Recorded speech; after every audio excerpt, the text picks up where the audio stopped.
в легком весе.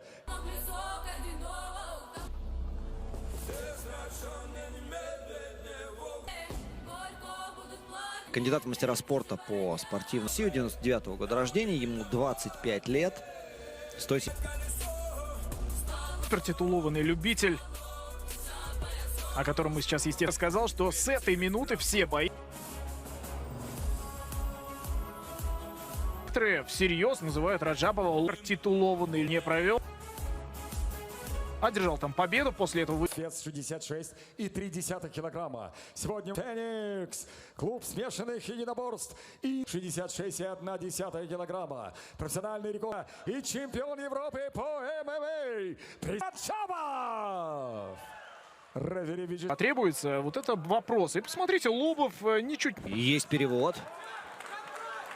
В спину. Состоянии. Вот даже интересно, будут ли другие успехи, потому что сегодня другой. Теперь очень хорошо все делает. Ногу забрасывает. Я же и видим. Обе ноги заправлены, растягивает и очень спокойно щиту. И выйти на удушающий прием. Все-таки руку соперника Лобов и позволил себя задушить. И там спину попытался забрать, но в итоге, хотя опять же парень младше своего. Позволил себя перевести и даже чуть не позволил за спину выйти Лобову. 48 секунд первого раунда. Удушающим приемом.